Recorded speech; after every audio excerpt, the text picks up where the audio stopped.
Welcome to Chapter 6, Psychosocial Development in Infancy. So in this chapter, we're going to take a look at how infants develop relationships with others and how the social interaction affects them as well as the people around them. Let's begin by defining what a relationship is as we talk about the meaning of relationships for infants. So a relationship is a pattern of intermittent interactions between two people involving interchanges over an extended period of time. And so we know that there are many different aspects of development that end up affecting the child's relationships with the people around them. For example, with physical aspects of development, the infant is learning to walk, run, and play with others. And this, of course, affects their relationships. So perhaps whoever plays with them and runs with them are the people they end up building relationships with. Language aspects involve talking with other people. The cognitive aspects of the infant's development involve understanding others. Emotional aspects of the infant's development involve making commitments to other people in terms of relationships and promises about playing later on together, things of that nature. And then finally, social aspects of development have to do with the infant's ability to relate with others and the way people relate with the infant. So infants do initiate social contact by turning their head towards the mother or by gesturing, often pointing at the person they want to talk to or reaching up to interact with their mother or their father or the people around them. And so family members will try to get the infant's attention, but ultimately the baby will decide who they want to attend to. They might reach again for the person they want or turn their head away from a person they don't want. So infants certainly do have a say in structuring their relationships, and this is heavily based on their temperament. They tend to like people that have a similar temperament as they do. If they're energetic, they want to be around someone else who is energetic. Or if they're anxious or uncomfortable, they might want to be around a more calming force. So the relationships that the family has with each other also end up affecting the infant and the consequent parent-child relationships. So the infant is observing the interaction between mother and father, the interaction between mother and other siblings, for example, and the interaction from sibling to sibling.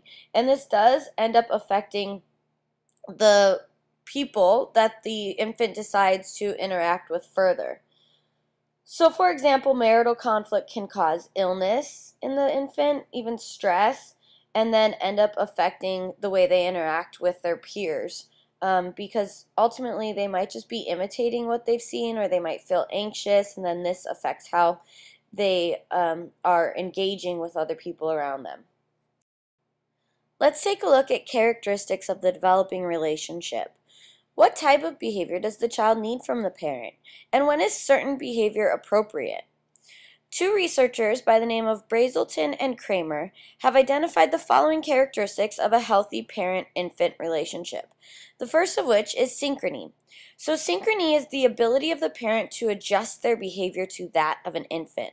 So this requires the parent to be observant of what is going on with their infant. For example, the infant's focus is really on regulating their heart rate and breathing, and this actually demands most of their energy and attention. Parents that recognize this use their own behavior to help the infant through this process, perhaps by talking to the infant softly or stroking the infant. The next characteristic of a healthy relationship is symmetry. You can kind of think of this as mirroring. So the infant will have a certain capacity for attention, how much stimulation it can take in. And then the parent's style of responding will influence the child's actions. So the way that the child interacts with their parents reflects their temperament. They might require more stimulation and more attention, or less stimulation and less attention. Maybe too much stimulation makes them anxious or nervous. Maybe too little stimulation makes them want more attention and they become bored and cranky. So this tells the parent what and how much stimuli the infant can tolerate. And so the parent then would want to respond accordingly. And so this is where the mirroring, or you really see the symmetry, come into play. The child needs a certain amount of attention, and then the parent gives that certain amount of attention accordingly. The next characteristic is known as entrainment, and this is really the rhythm that is established between a parent and an infant's behavior. And the sequence involved in entrainment usually leads to game playing. For example, the baby might reach its hands out to the mother, and then the mother makes a funny face, and the child smiles. And so it's really about the back and forth between the mother and the child being able to know how the mother or father is going to react, or even a sibling or a grandparent. And then the mother, father, or sibling, or grandparent knowing how the baby is going to react. So it's a back and forth that's kind of predictable between the two sides of the relationship. And then the last characteristic is autonomy. And so the definition of autonomy is a self-governing state. But as it relates to infants, this is when infants realize that they have a share in controlling their interactions with others. And this occurs at around 6 months. So they start to feel a sense of independence about being able to establish and maintain relationships with other people, about choosing who they want to interact with, even about choosing the length of how long they want to interact with someone. How do children develop relationships? Well, the primary caregiver is going to play a major role in the development of these relationships. In a lot of cases, the primary caregiver is the mother, but not always. For example, in my life, my father was my primary caregiver, and for other people, it might be their grandparents or even a sibling. It just depends on the circumstances of their life. But I'm going to give this information in the context of the mother because that's what we see to be true for the majority of babies. So infants focus their attention on the mother because they see them as a source of comfort. And since the attention is being placed on the mother is able to really attend to the child's needs, and one of the ways they do this is by recognizing the different cries that the child makes, which we talked about in chapter 5, that each cry has a different intention behind it. So certain cries indicate hunger, certain cries indicate attention, fear, etc. And so when the child gets attended to based on the way they're crying, this reinforces the child's focus on the mother and that the mother is comforting. And this really creates this interactive relationship. It's certainly the basis for the way the relationship will develop going forward. So why do children need a relationship? Why is it sort of hardwired in them to go about developing relationships with the people around them? There may be 3 motives that explain the reason why children develop relationships. The first motive is bodily needs. We know that children have needs that have to do with their physical development, such as getting food, having their diaper changed, when they're sick, getting the proper treatment. The next motive is psychological needs. Children seek novelty. They want to look at new things. Remember, they habituate, like we've talked about before. And because of habituation, they need increasing stimulation, different things to look at, interaction. And so the adults around them are generally the source of this information. And then the third motive is adult response needs. The child needs the adult to be responsive so that they can feel safe and secure, so that they know that they're not being neglected and they can trust that their needs will be met. So let's take a look at the timeline of how relationships develop. Generally, in the first 3 weeks, the infant's focus is primarily on their own physical development, maintaining, breathing, and regulating their heartbeat. And so during the first 3 weeks, they're not so much affected by the adult interaction. But then by the start of week 4, infants do begin to direct their attention towards the primary caregivers in their life, and they begin to express emotions. Usually, the first emotion that we see is pleasure at the sight and sound of adults. And then in month 2, we'll start to see the infant smile and vocalize at the mother or the primary caregiver and begin to engage in more animated behavior. And then finally, by month 3, the need for social interaction is developed. The need for relationships is developed. And then that need is maintained throughout life. To demonstrate this need for social interaction from their primary caregiver, in other words, to demonstrate the infant's adult response needs, we're going to watch an experiment called the still face experiment that does a great job of illustrating how a child relies on adults and really needs that interaction and relationship. Babies this young are extremely responsive to the emotions and the reactivity and the social interaction that they get from the world around them. This is something that we started studying 30, 40 years ago, when people didn't think that infants could engage in social interaction. In the still face experiment, what the mother did was she sits down and she's playing with her baby, who's about a year of age. I'm my girl. Oh. And she gives a greeting to the baby gives a greeting back to her. Yeah. This baby starts pointing at different places in the world, and the mother's trying to engage her and play with her. They're working to coordinate their emotions and their intentions, what they want to do in the world. And that's really what the baby is used to. And then we ask the mother to not respond to the baby. The baby very quickly picks up on this, and then she uses all of her abilities to try and get the mother back. She smiles at the mother. She points because she's used to the mother looking where she points. The baby puts both hands up in front of her and says, "What's happening here?" She makes that screechy sound at the mother, like, come on, why aren't we doing this? Even in this 2 minutes, when they don't get the normal reaction, they react with negative emotions, they turn away, they feel the stress of it. They actually may lose control of their posture because of the stress that they're experiencing. Okay. I'm here. And what are you doing? Oh, yes. Oh, what a big girl. It's a little like the good, the bad, and the ugly. The good is that normal stuff that goes on, that we all do with our kids. The bad is when something bad happens, but the infant can overcome it. After all, when you stop the still face, the mother and the baby start to play again. The ugly is when you don't give the child any chance to get back to the good. There's no reparation, and they're stuck in that really ugly situation.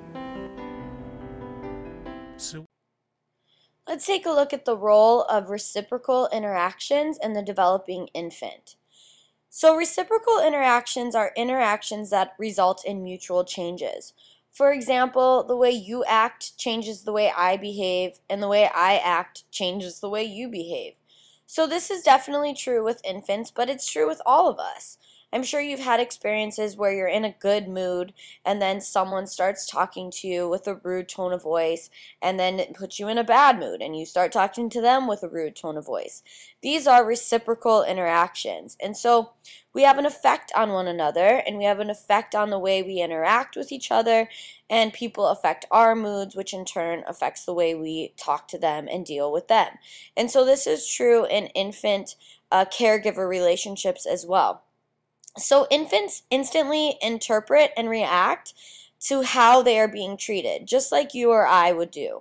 Not only do children make sense of the world cognitively, like we talked about in Chapter 5, they also tune into the social and emotional components of the world. So they're very aware of what is going on with other people in terms of their tone of voice, their facial expressions, and the way infants interpret this information and react to it really shapes the tone of their relationships. And so the way the parent plays, discipline, explains information to the child produces a change in that child. And that change produces a change in the parent. So for example, if the parent is very patient with the child, then the child's going to feel more at ease. And when the child's more at ease, the parent's going to feel more at ease. But if the parent is stern in its discipline or short with the child, this is going to produce a little nervousness in the child, a little anxiousness. Maybe the child then becomes defensive. And when the child becomes defensive or standoffish, this could cause the parent to then become frustrated and defensive and standoffish. The way the child stares, coos, smiles, kicks, produces a change in the parent. And that change produces a change in the child. So maybe the child is smiling, and this makes the parent smile, makes the parent feel happy, even if they had just gotten home from a rough day at work. And so when the parent is smiling and the parent is happy, this then makes the child feel more excited and happy and energetic. And so the quality of these reciprocal interactions really establish the nature of the relationship between the parent and the caregiver. They create a sort of foundation. And so this allows the child to react to the parent's touch, tone of voice, playful nature, in a way where the child kind of knows what to expect from the parent or can get a sense of stability based on previous reciprocal interactions. Go ahead and pause the video here and head on over to Moodle to complete lecture activity 1.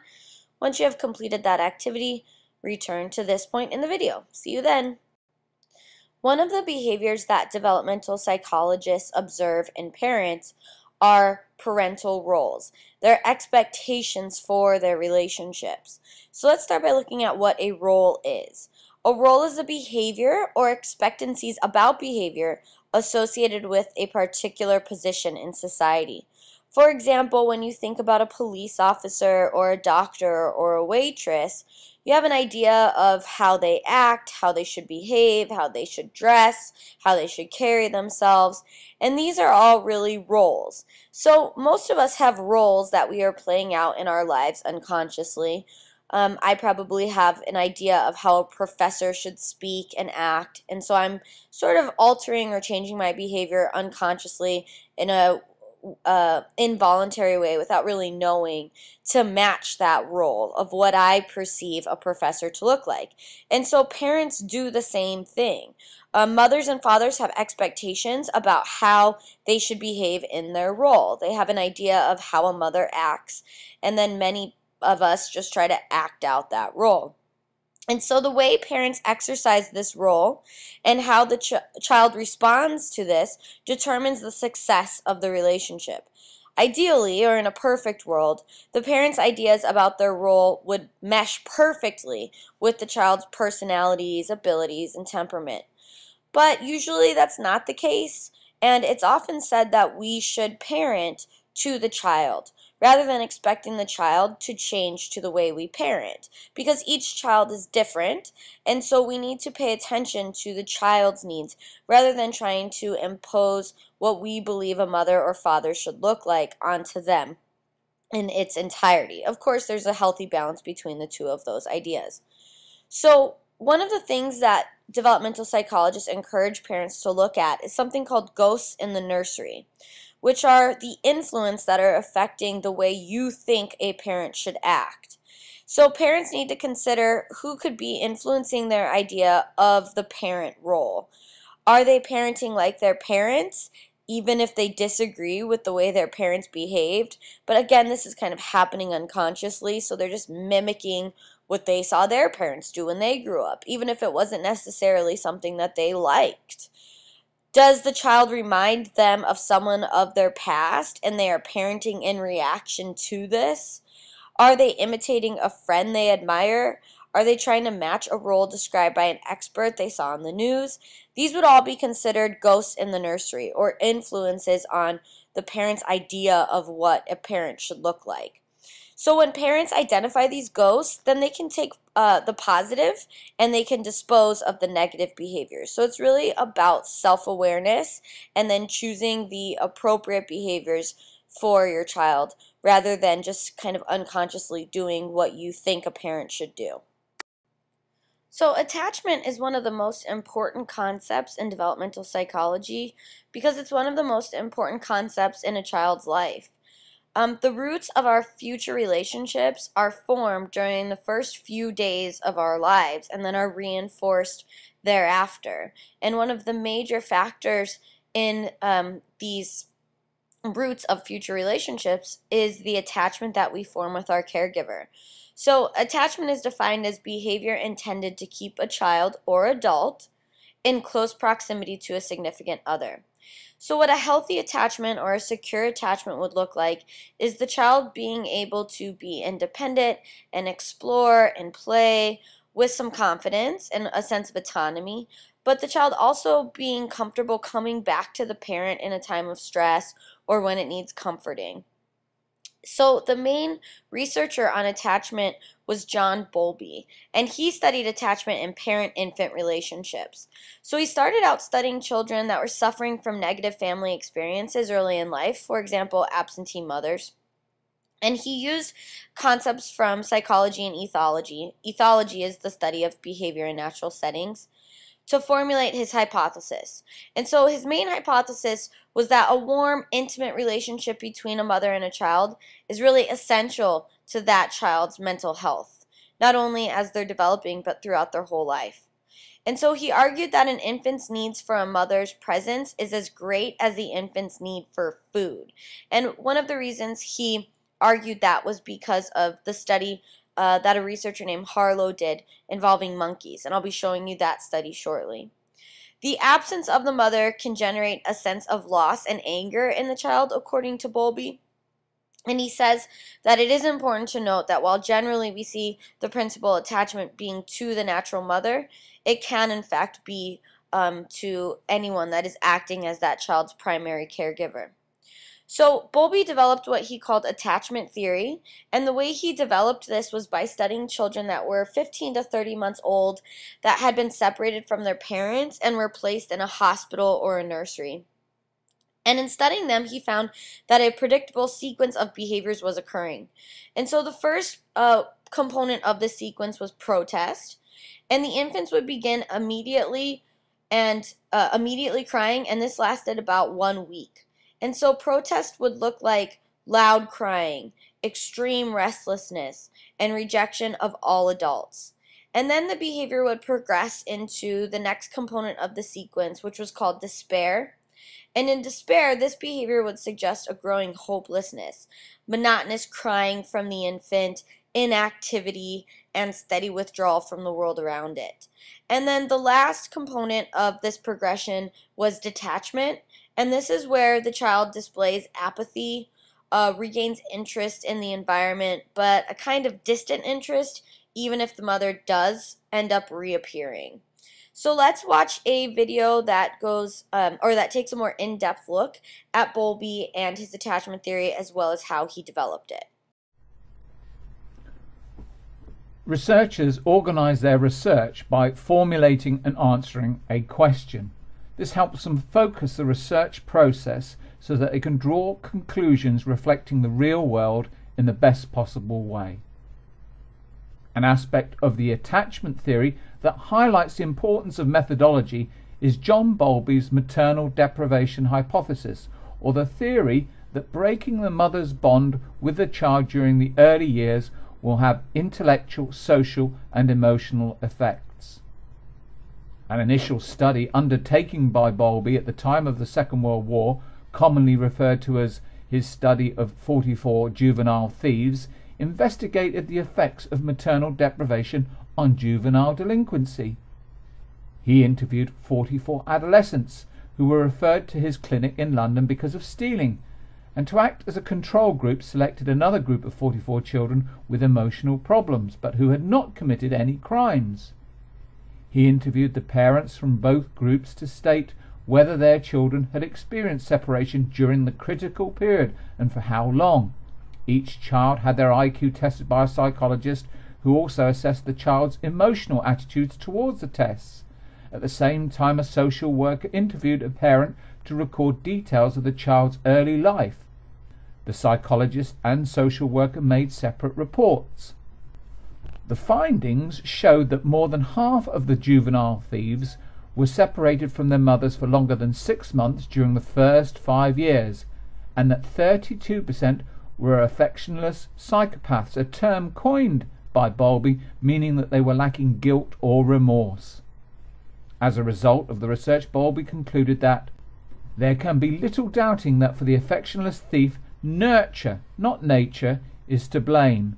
There is a very strong case indeed for believing that prolonged separation of a child from his mother or mother substitute during the first 5 years of life stands foremost among the causes of delinquent character development. Contemporaries of Bowlby working in the United States and also interested in the effects of maternal deprivation were René Spitz and Catherine Wolfe. They observed 123 babies for the first year of their lives who were being cared for by their unmarried mothers in a prison. When the infants were between 6 and 8 months, the mothers were temporarily moved to another block and the infants looked after by other people. During the 3-month separation, the child either did not see its mother at all or at best once a week. Each baby was looked after by the mother of another child or a girl in the later stages of pregnancy. Spitz and Wolfe noted that the babies cried more, they lost their appetites and failed to gain weight. When they were reunited with their mothers, their conditions returned to what they were before the separation.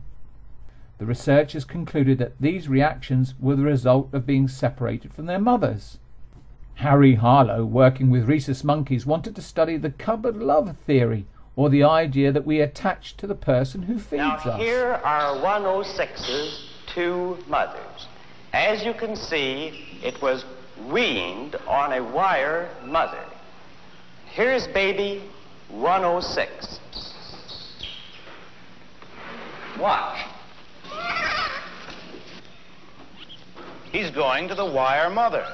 He's got to eat to live.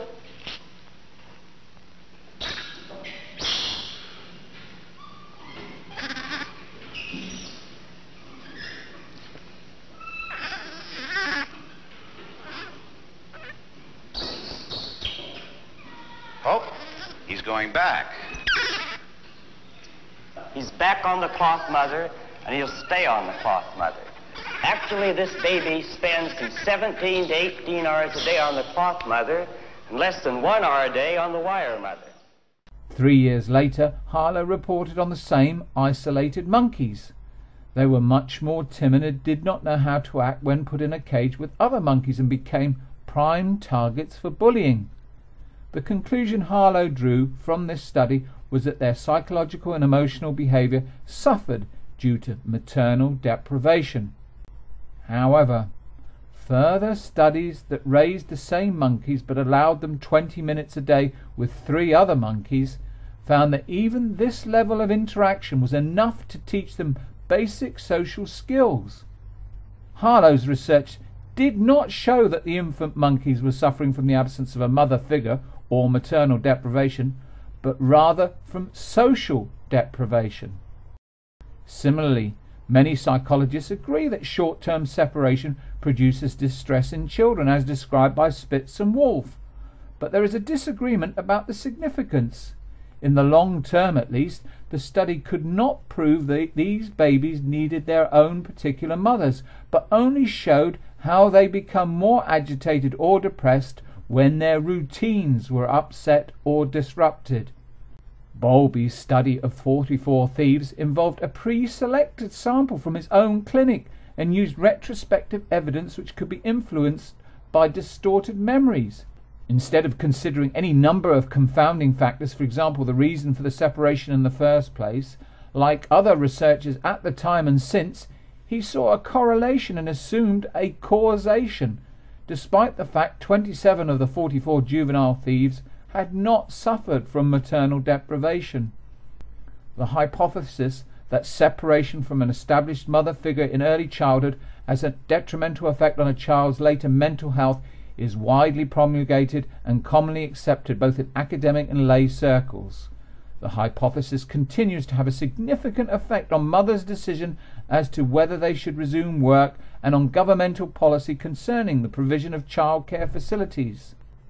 The evidence for this hypothesis does not satisfy the requirements of scientific methodology. The theory that a child's attachment to its mother figure is the emotional basis for its future love relationships is still accorded similar acceptance without further evidence than that supporting the original hypothesis.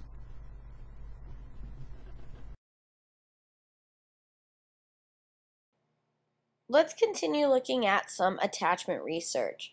So Mary Ainsworth was a student of John Bowlby, and she developed one of the most popular experiments in attachment, which she called the strange situation. In the strange situation, I'll be showing you a video shortly, the mother and infant go into an observation room where they're observed by researchers, and as the mother and infant are in this room, a stranger walks in. And so the researchers measure the child's reaction as the mom and stranger are talking. Then the mom leaves the room, and the researchers observe the child's reaction once the mom is gone. And then the mom comes back into the room, and again the child's reaction is measured by the researchers. And then finally, the mom and stranger leave the room and then come back, first the stranger, then the mom. And the child's reaction to this is also measured. And so by observing the different reactions that the child had, we were able to put children into different categories of attachment. So the first attachment style that was reflected or seen during this experiment was what is known as a secure attachment. So a secure attached child would employ the mother as kind of a home base. They would explore independently but come back to her occasionally. So this is healthy. This is what we want to see in most children. And when the mom left, the child would cry, and when the mom would return, the child would go to the mother and be comforted by her. And so securely attached children tend to grow up to have less psychological difficulties and more successful relationships. The next type of attachment that was observed in the strange situation was avoidant attachment. And these children didn't cry when the mother would leave the room. They would avoid her when she returned. It's kind of as if they were indifferent to whether or not she was there. So this isn't a very healthy attachment style. The next style was ambivalent attachment. And this is when children display anxiety before they are even separated. They already are seeming kind of nervous or uncomfortable. And they do get upset when the mother leaves, but when the mother would come back, they might hug her at first and then hit her. So they were kind of all over the place and not really consistent in their behavior, which is also not a very healthy form of attachment. And then finally, there was disorganized, disoriented attachment styles observed in children.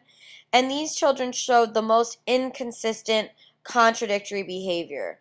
The child really seems confused from the moment they enter the experiment until it's over, and they do not act the same throughout. So sometimes they might seem nervous, upset, unsure of what's happening, uncomfortable, and this really is regardless of what's going on with the mother, whether she's in the room or out of the room.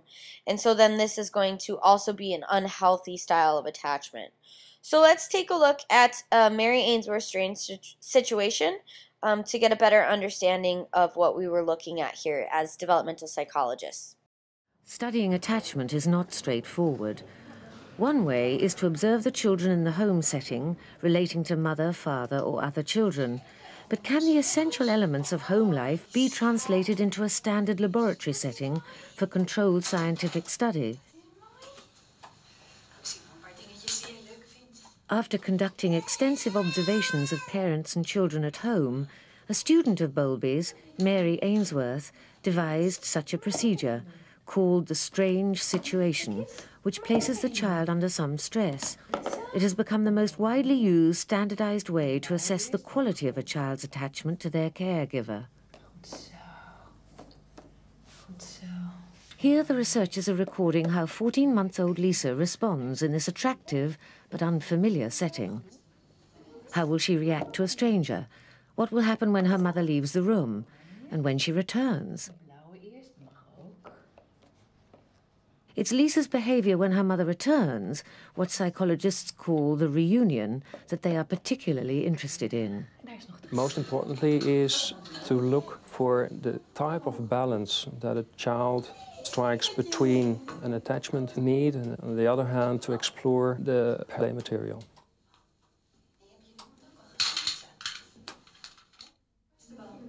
Once Lisa has settled down to play, a stranger enters the room and sits in the chair reading a magazine. Lisa, where's the bow? Where's the bow? After a couple of minutes, the stranger attempts to interact with Lisa.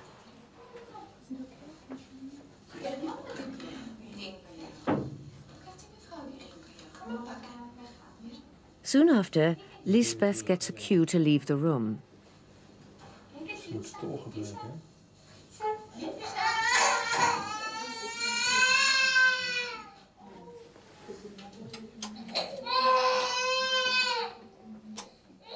The stranger tries to comfort Lisa, but in vain. Lisbeth comes back into the room and the camera records how Lisa reacts.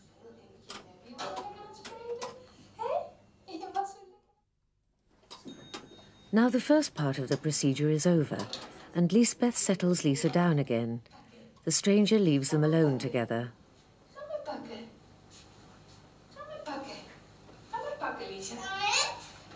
And soon after, Lisbeth goes too. Lisa is on her own. Her distress is plain to see. Once again, the efforts of the stranger to console Lisa are to no avail.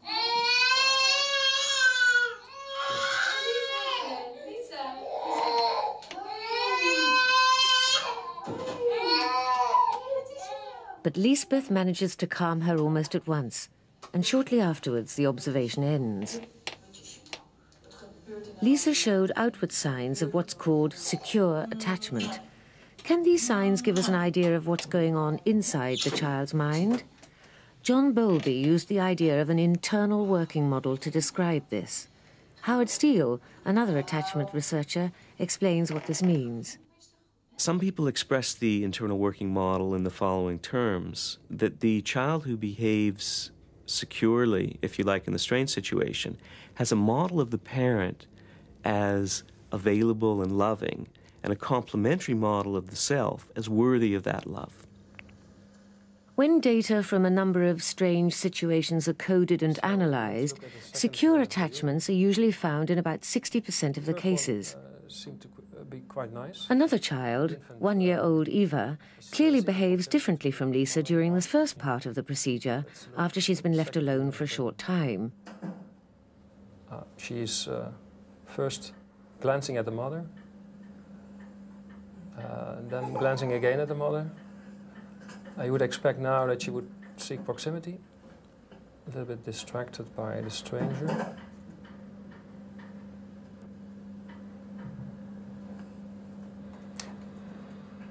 This takes a long time before she's oriented the mother again, isn't it? Although she looks, but only shortly.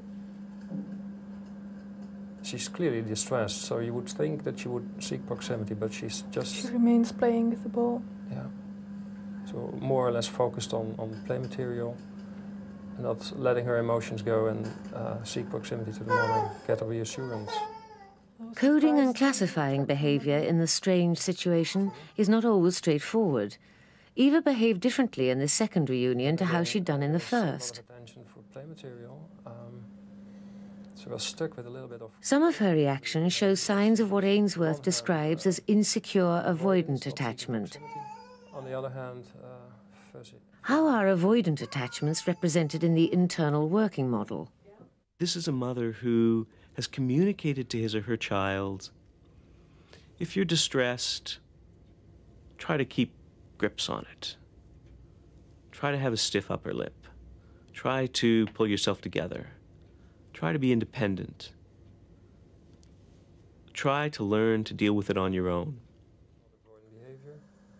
Although the strange situation is used extensively in attachment research, some other psychologists who have studied children's relationships have reservations. I think the problem is making inferences about the relationship from how children behave in the strange situation, because it is exactly that, a strange situation. Because the tricky thing is, what does the situation mean to the child? It means something probably very different for a child who's been in daycare since early in the first year, and the same is true for children from different cultures, for whom this experience may have very different meaning again. Despite such criticisms, This 20-minute strange situation procedure is still widely used and believed to indicate the relationship between the child and, in this case, the mother. It is considered to highlight important qualities of the attachment and show significant links with other aspects of the child's experience and behavior. The child's representation of his or her relationship with mother from the first year of life carries over to the child's behavior with peers at 2, 3, 4 years of age, such that children who look securely attached in the strange situation to mother at 1 year are getting on better with peers in the preschool, able to work cooperatively on tasks, resolve dilemmas, conflicts that emerge, often without resorting to the teacher. What I'd like you to do is pause the video here, head on over to Moodle, complete lecture activity 2, which is a pretty short one, and then go ahead and come right back. We've talked a lot about attachment between the child and mother, but what did Bowlby observe in the attachment between the child and the father? What he found was that the child can experience one of the 4 types of attachment with the father as well. However, the infant can have completely different attachment to each parent. Maybe the child has secure attachment with the father and then an ambivalent attachment with the mother. And so fathers do contribute to a healthy development of a child, but it's not enough that they're just there, that they're just present. It's important that they also engage and be active with the child in order for that healthy development and attachment to occur. When we look at the father's role, we do see that more dads are staying home than ever before, and this is probably due to more mothers working and busier, more hectic schedules that we see in the lives of parents. But we do know that fathers tend to play rougher with their kids than moms do. Moms tend to choose less physical activities like verbal interaction, offering toys, playing conversational games, reading books. And when the child is hungry or sick, they often do tend to turn towards the mom. Fathers, however, play more unpredictable and provide more exciting stimulation. So they tend to be a little more active, a little more hands-on, wrestling, and being more physical with the child than mothers do. Let's take a look at the father's role in attachment with the child. This video is from the UK, so it does reference a department of government that we don't have in America, so just don't be confused by that. But otherwise, it's all very pertinent and relevant to fathers in our culture. If parenting is not innate or instinctive, how do children benefit from access or contact? The development of attachments to parents and other important caregivers constitutes one of the most critical achievements of the early years. These enduring ties play essential formative roles in later social and emotional functioning. Infant-parent attachments promote a sense of security, the beginnings of self-confidence, and the development of trust in other human beings. Early bonding activities include feeding, reading, or singing to the baby, sharing a bath with the baby, mirroring the baby's movements, letting the baby handle you, for example, feeling the different textures of your face. As the child grows older, you may eat meals together, help with the homework, attend sports events, play card or board games together, have a family night out, or exercise together, biking, swimming, playing tennis, or hiking. In general, the ways in which mothers and fathers establish relationships with and influence their children's development is quite similar. Although much has been made of research showing that mothers and fathers have distinctive styles of interaction with their infants, these differences are actually quite small and do not appear to be formatively significant. The benefits of maintaining contact with both parents exceed any special need for relationships with male or female parents. The empirical literature also shows that infants and toddlers need regular interaction with both of their parents to foster and maintain their attachments. Considerable evidence also now exists that most infants form meaningful attachments to both of their parents at roughly the same time. This is true even though many fathers in our culture spend less time with their infants than mothers do. This indicates that time spent interacting is not the only factor in the development of attachments. although some threshold of interaction is crucial. Most infants come to prefer the parent who takes primary responsibility for their care, typically their mothers. But this does not mean their relationship with the other parent is unimportant. The preference for the primary caretaker appears to diminish with age, and by 18 months this preference often has disappeared. However, some threshold of interaction is crucial if bonding is to be successful with either parent. As far as fathers matter, it was Bowlby who argued that there was a qualitative difference between the love and attention a child receives from the mother as opposed to the father. Children who appear in family court proceedings are the responsibility of the Children and Family Court Advisory and Support Service, or CAFCAS, formerly known as the Family Court Welfare Service. This change was welcomed because the Family Court Welfare Service was part of the Probation Service, and as a consequence their guidance came not from the work of child welfare experts such as Professor Sir Michael Rutter, but from precedents set by judges like Lord Donaldson, reflected in a set of guidelines called the Ascending Ladder of Contact, sometimes employed to determine contact orders. According to these guidelines, fathers only achieve parity with mothers as the child gets much older. But the bonding process works in exactly the same way for both mothers and fathers. If fathers accept these restrictions to their access and contact, it will put them at a serious disadvantage, and their children will suffer. A graphic account of Bowlby's theory and practice was given by the former Home Office Minister Mr. Boating in a seminar on fatherhood in London. We've all seen those sad dads in the Natural History Museum on a Sunday afternoon trying to keep up with their kids. But after a while, dads begin to tire of McDonald's and the museum, and the number of places you can go begins to dry up. As Mr. Boating would be quick to acknowledge, the Natural History Museum or McDonald's hold no intrinsic value according to the sex of the parent. According to Professor Lamb of Cambridge University, attachment formation involves reciprocal interactive processes that foster the infant's growing discrimination of parents or caregivers, as well as the emotional investment in these caregivers. Infants who receive sensitive and responsive care from familiar adults in the course of feeding, holding, talking, playing, soothing, and general proximity become securely attached to them. Even adequate levels of responsive parenting foster the formation of infant-parent attachments. Although some of these relationships may be insecure, children are nonetheless better off with insecure attachments than they are without attachment relationships at all.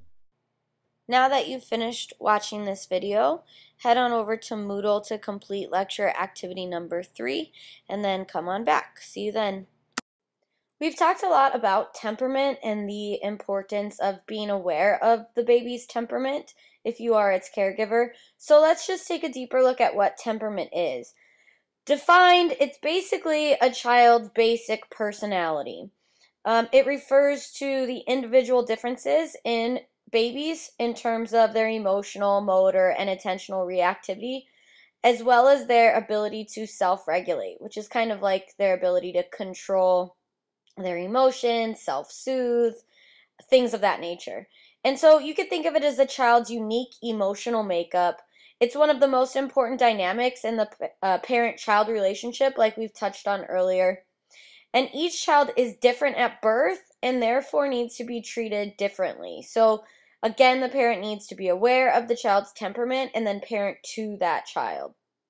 So we find through research that temperament is a trait that's fairly stable and consistent, meaning that we usually see a temperament of a baby turn into that baby's personality when they are an adult. So if they are kind of an energetic, happy baby, we tend to find that they're energetic, happy adults. So you might be wondering, well, how do we get our temperament? Are we born with our temperament, or do we get our temperament from the environment in which we live? So here we are back at that nature versus nurture argument. In terms of genetic influences, we do something called twin studies, where they take two twins that have been adopted out by different parents. So they grow up in different environments, however, genetically, they're the same. Generally, they're identical twins, so they're pretty similar genetically. So then we look to see differences between them, and this is a good test of nature versus nurture, because if there are any differences between them, we can usually attribute those differences to the environment. But if there's not any differences between them, then we can attribute those similarities to genetics. And so twin studies do show that temperament may be genetic, especially when it comes to shyness and behavioral inhibition, which just means the ability to control your behavior in different situations and know how to act appropriately to a certain extent. And so we find that if one twin is shy, for example, then the other twin will also be shy, even if they grew up in different households. As far as environmental influences, research does show that the family in which the child develops, the socioeconomic status in which they develop, and the culture influences the temperament they will have as well. And so maybe the way we get our temperament is a combination of both nature and nurture. But we do know that a child's temperament does not always mesh well with their environment. If it's not a good fit, then this can have a negative impact on the developing personality and the child's psychological adjustment. But if it is a good fit, then they tend to develop in a way that's more healthy. So what do we mean by a child not having a good fit with their environment? Well, maybe the child is very energetic and very outspoken, but grows up in a family where they're more reserved and quiet. And so if the child is kind of put down for its energy and enthusiasm, then this could lead to the child having maybe self-esteem issues or not being confident in their abilities or who they are as a person. And so with that said, temperament influences how a child reacts to its environment, which influences how the environment reacts to the child. And what we mean by environment here is people, right? And the setting in which the child grows up. So here we see those reciprocal interactions again. As far as current dominating discussions of temperament, this researcher by the name of Mary Rothbard has identified several dimensions of temperament in infancy. And so what we're looking at then is a continuum of these different dimensions.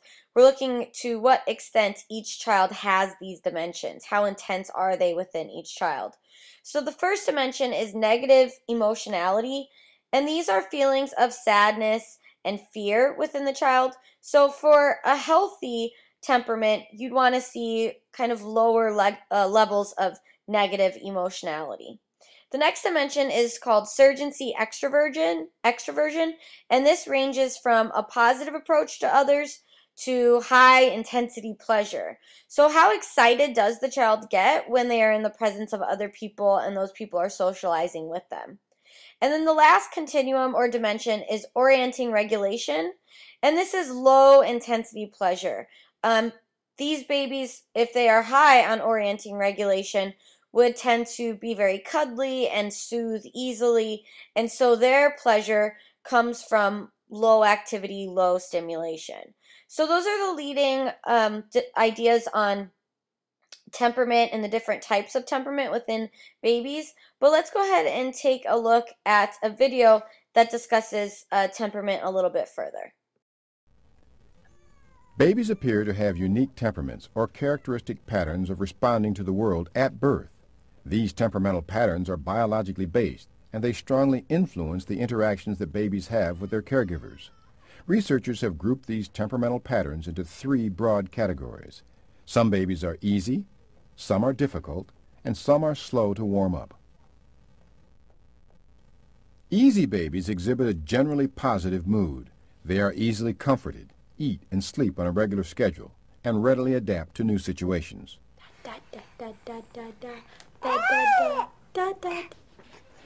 This is Abby. She is 4 months old, and she eats every 2.5 to 3 hours. She is basically a really happy child. She sits in the summer seat, our exerciser, and our swing.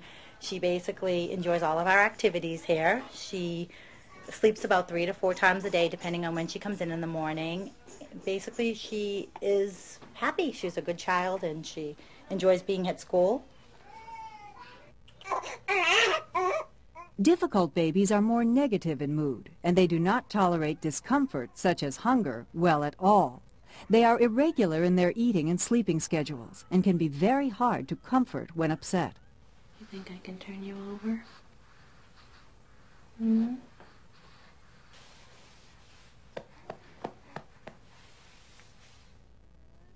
Slow to warm up babies are moody and slower to adapt to change. They are often characterized as fussy, showing more negativity in mood than easy babies, but eventually warming up as caregivers persist with attempts to comfort them.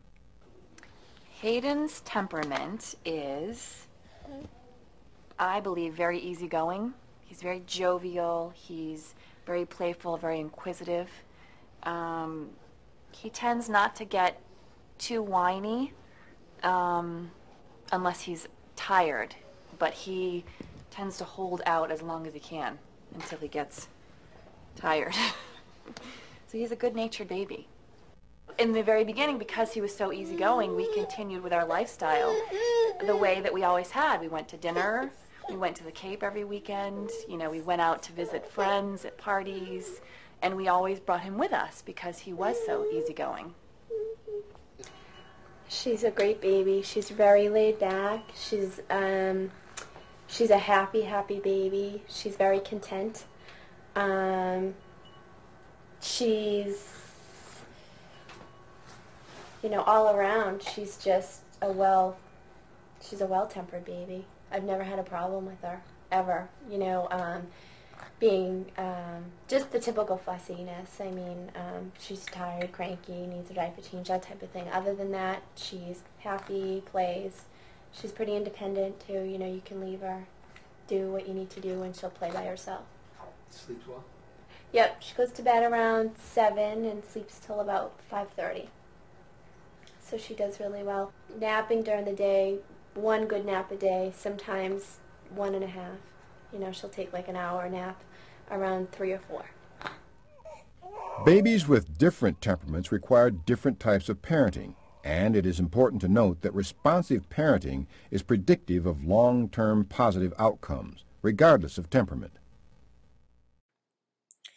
When we look at early emotional development, some people question if babies are actually sad when they're crying, or is this just their way of communicating that they're hungry or tired or need their diaper changed.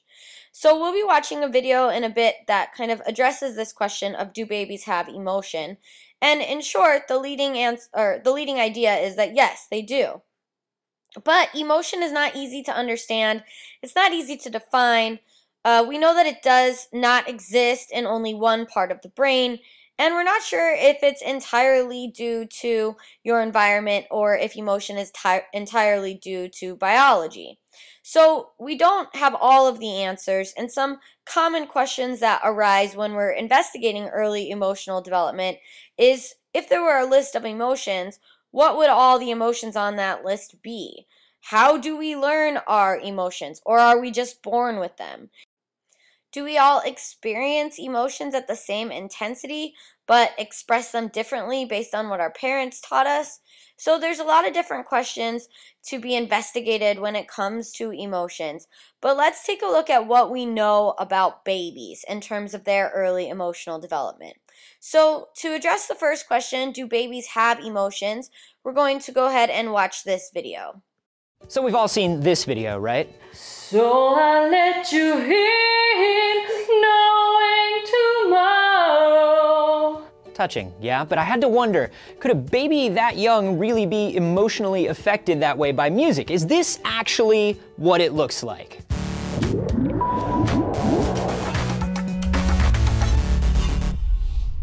Anthony here for D-News, and emotional empathy in babies is something that is studied a lot, because the more we know about a child's development, the more we can give it what it needs, understand it, help it grow, even though all babies eventually turn on you.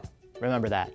never trust a baby. Anyway, a few studies were released recently that give some insight into whether this little tyke is actually being killed softly by that particular song. The adorable munchkin in that video is 10 months old, and babies begin to recognize when attention is being paid to them right around the 4-month mark. If you look straight at them, their orbitofrontal cortex lights up. They like being looked at, and they seek it out. They know they want attention, and they know how to get it. Babies begin telling lies at 6 months old. Yup. Before they can even talk. It starts with fake laughing, and in some very damning evidence against this emotional baby, fake crying to get sympathy. Are you messing with your mother's emotions, baby? What is going on here? But wait! Another study showing kids' puppets either being nice or mean to each other showed that children as young as 6 months old have differing emotional responses to each situation. They prefer it when the puppets are nice to each other. So they clearly have some ability to be happy and sad, to feel something in reaction to the world around them.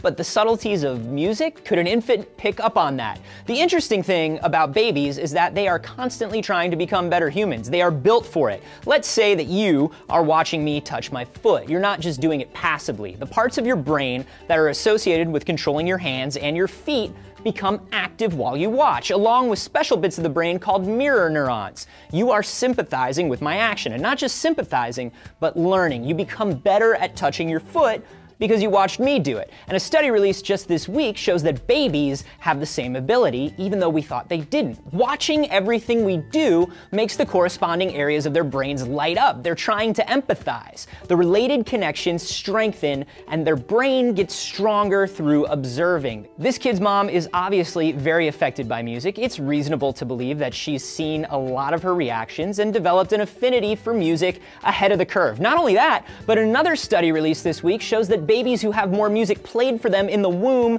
during their mother's pregnancy had more developed auditory brain functions and an increased ability for learning and long-term memory. Mom sings this song really well. She's probably practiced quite a bit. This song could be one of the baby's strongest and earliest memories, which would explain emotional attachment to it. So, based on the evidence, I'm going to say yes. This baby is way into the power of music. You may resume tearing up at this emotional moment. It is condoned by science. And hey, if you want to know more about how music affects us, just click some of the videos on the left and subscribe for more D News.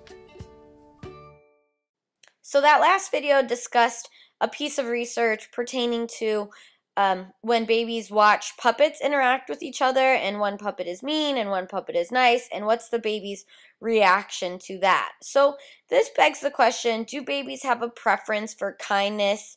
And if they do, this would indicate some emotional reactivity to observing other people and how they interact with each other. So let's go ahead and watch that video on the puppets and see how the baby reacts when one of the puppets is mean and vice versa.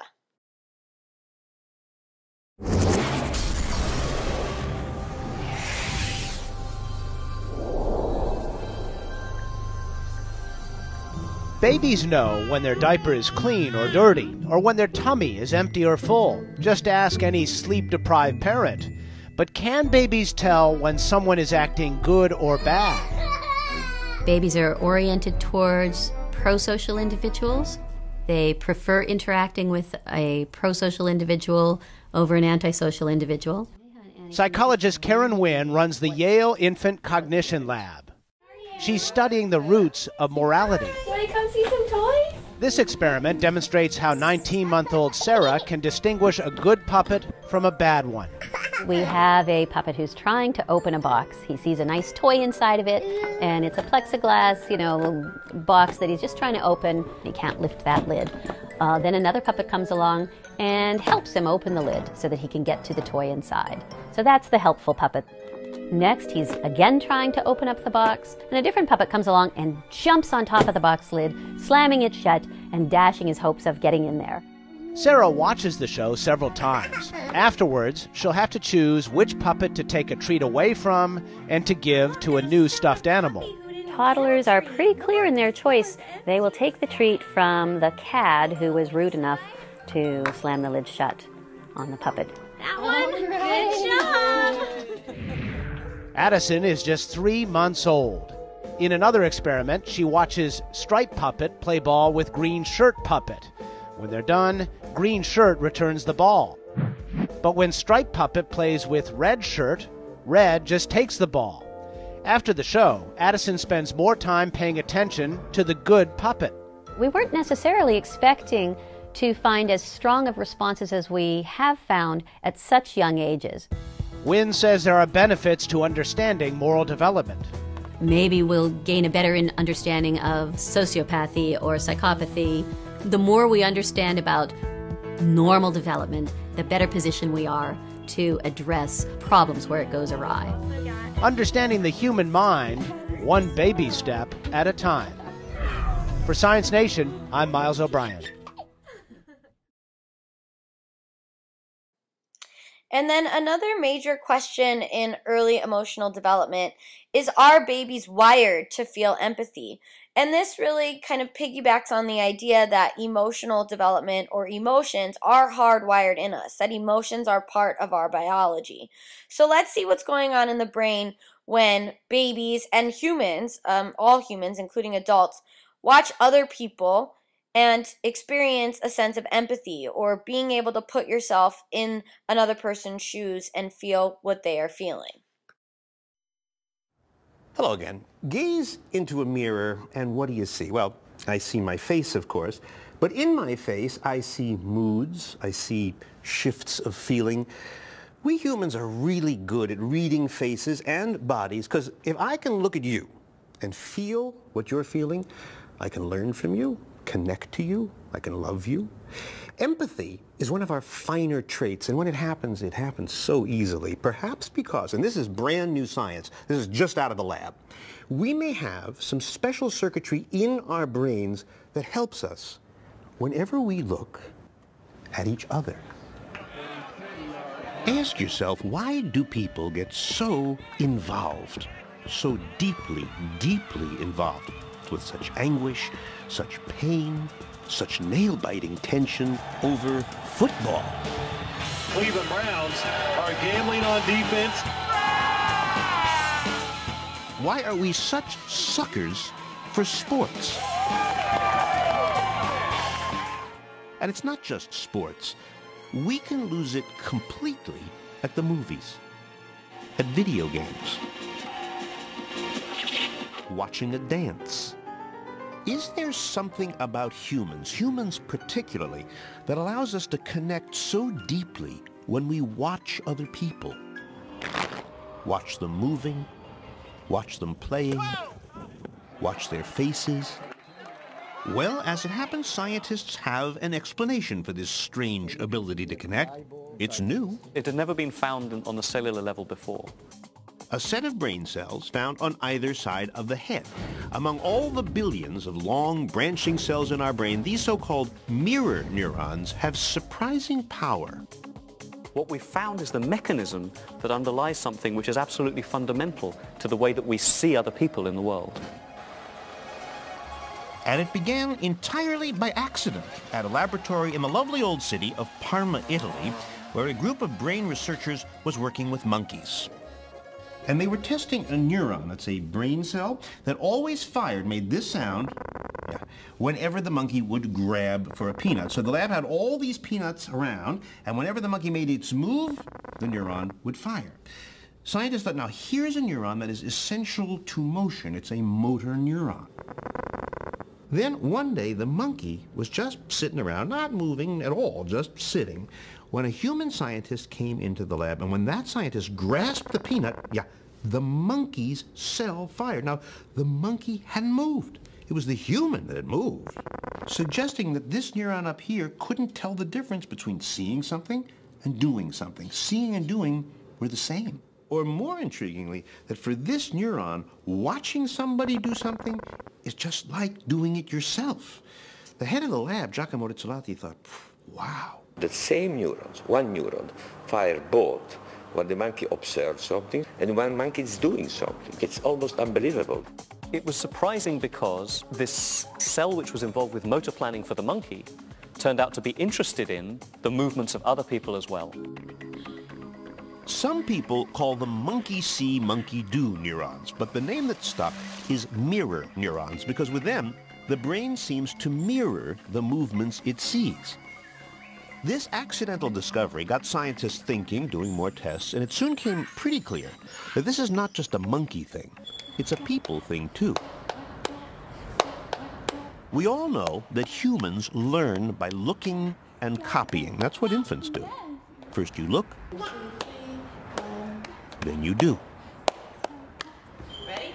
Let's see your feet this way. And once you've watched and copied and learned a set of moves, you not only have them in your head, Look, you put your shoe on. Here, she brushes it. if you see somebody else doing it, you can share the experience. And you want to do it with me? They know the moves, you know the moves, so you can move with them. If you can use the years of training that you yourself have done, learning to crawl, then learning to walk, then learning to eat, this is an incredibly rich set of knowledge that you could apply to the problem of actually seeing what's going on. So that's why when I head down this street carrying all of these packages, not only do people watch, look how they're watching. They feel my predicament, because they know what it's like to carry heavy packages. They all know about carrying. So as they watch me moving, they can feel themselves moving. Their neurons are mirroring the action.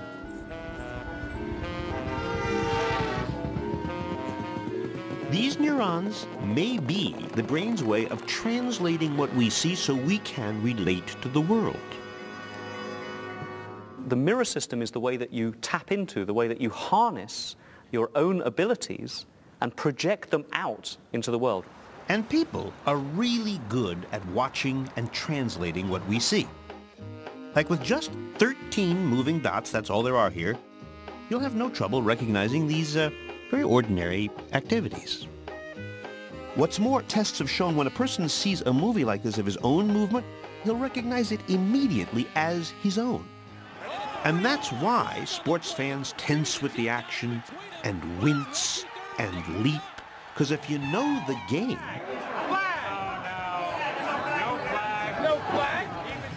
then your neurons are firing as if it's you playing, giving a whole new meaning to the phrase armchair quarterback. That's why it's so easy to be a sports fan.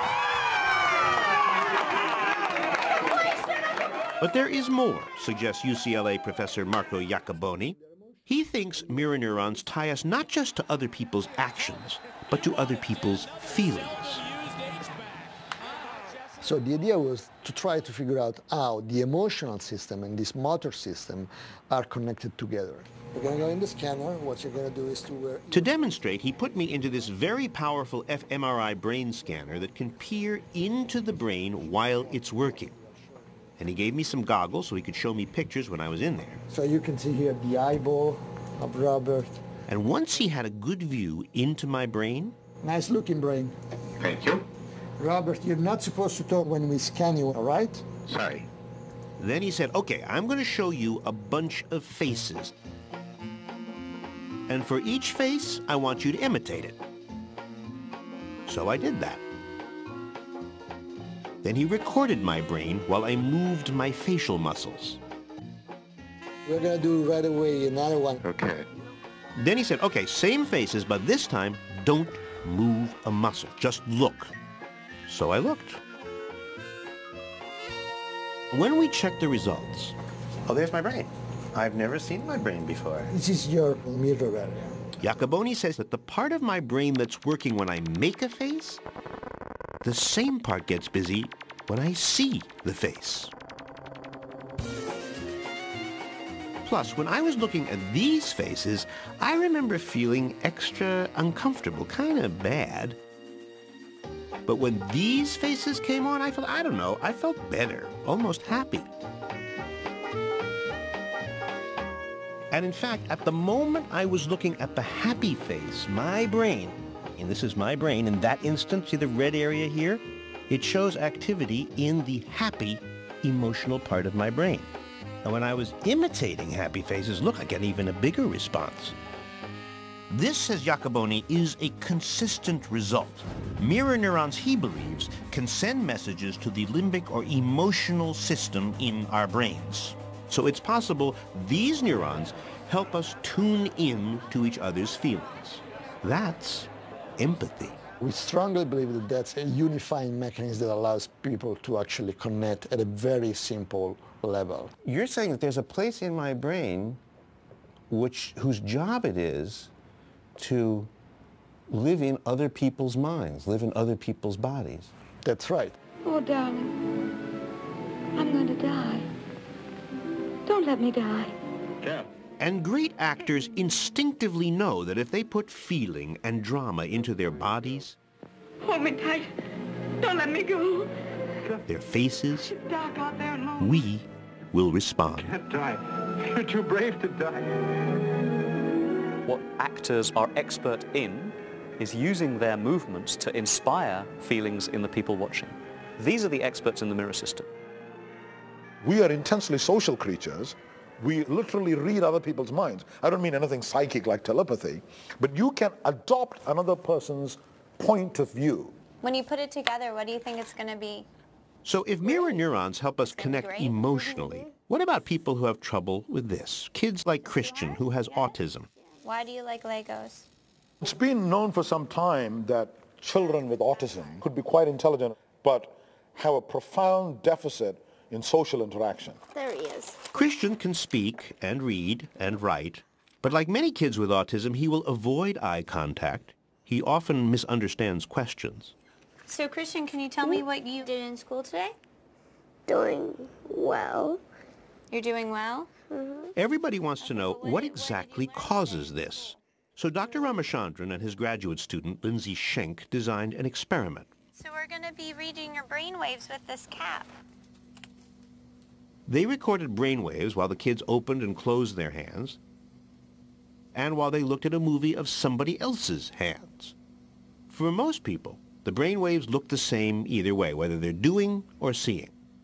But for kids with autism, the wave changes, suggesting possibly that autism may have something to do with broken mirror neurons. Their brains may indeed be different in that regard, and they may have deficits in the mirror neuron system. But we don't know this for sure yet, and additional work needs to be done using brain imaging. But what we do know, says Ramachandran, is that healthy human beings are intensely social. More than our cousins the monkeys, we invent ways to connect. We invent dances and handshakes and games to play. We eat together, we meet, and we talk. We talk a lot. Get away, get away. Everybody's interested in this question. What makes humans unique? What makes us different from the great apes, for example? You can say humor, you're the laughing biped. Language, certainly, okay? But another thing is culture. And a lot of culture comes from imitation, watching your teachers do something. And here V.S. Ramachandran makes a big leap. He has proposed that at a key moment in our evolution, this is his guess, our mirror neurons got better. And that made all the difference, he says, because once we humans got better at learning from each other, looking, copying, teaching, we could do things the other creatures couldn't. In other words, if you are a bear and suddenly the environment turns cold, you need a few million years to develop a polar bear type layers of fat and fur. It would take many, many, many bear generations to select for furrier bears. But, says Ramachandran, if you're a human, you watch your father slaying another bear and putting on a fur coat, skinning it, using that as a coat. You watch it, you learn it instantly. Your mirror neurons start firing away in your brain. And you perform the same sequence, complicated sequence. Instead of going through millions of years of evolution, you've done it in one generation. And while no one's claiming that mirror neurons are the key ingredient that makes us different from other creatures, what these neurons do suggest about us seems almost self-evident. You can see it any Sunday at a sports bar. That deep in our architecture, down in our cells, we are built to be together. There would be very little point in having a mirror system if you lived on your own. There'd be a lot of point in having a digestive system if you lived on your own. There'd be a good point in having a movement system if you lived on your own. There'd be a good point in having a visual system if you lived on your own. But there'd be no point in having a mirror system. The mirror system is the most basic social brain system. It's a brain system which there's no point in having if you don't want to interact or relate to other people. But we do like to interact, and maybe now, as never before, we will understand why. Even though it can be really difficult, let's attempt to define emotion. So we could say that emotion is a feeling and its distinctive thoughts, psychological and biological states, and range of propensities to act. It's extremely difficult to label all the emotions, so psychologists have created some hierarchies. They don't account for blends of emotions like jealousy, however. And so kind of the tops of all the hierarchies, or the main labels of the hierarchies in terms of emotion, or you could think of this as the leading emotions, are anger, which is defined as fury, resentment, animosity; sadness, which is includes grief, sorrow, gloom, melancholy; fear, which includes nervousness, apprehension, dread, fright; enjoyment, which is synonymous with happiness, joy, bliss, delightfulness; love, which is synonymous with acceptance, trust, devotion, adoration; surprise, which is includes shock, astonishment, amazement, wonder; and then finally shame, which includes guilt, embarrassment, mortification, and humiliation. So these, if we were to kind of sum up the emotions or put them in broad categories, these would be the major categories of emotion. So we do know that there are specific facial features for specific emotions that are consistent throughout the world, suggesting that emotions are in fact universal. For example, we know that when someone has contentment for someone else, their upper lip, the right side, kind of curls up, and this is true across all cultures. But this begs the question, if emotions are universal, what purpose do they serve in our survival? Why were we all downloaded, in air quotes, with the same emotions? For example, what would the function of fear be? Why do we experience that emotion? And some psychologists argue that it's for our survival, to alert us to danger, so that the psychological tension that comes from that emotion propels us to act in a way that helps us to survive. So the role of healthy emotions helps children to define their personality. And we know that children need emotional consistency in their environment and as individuals to be well adjusted. Positive emotions help children to feel right about their relationships in the world and how they fit into the world around them. In infancy, emotions generate adaptive functions that help define the meaning of the child's experience. Emotions let infants communicate their needs, in other words. So this sums up Chapter 6. Please go back to Moodle and complete the self-check exercise and the forum. And we'll see you for Chapter 7.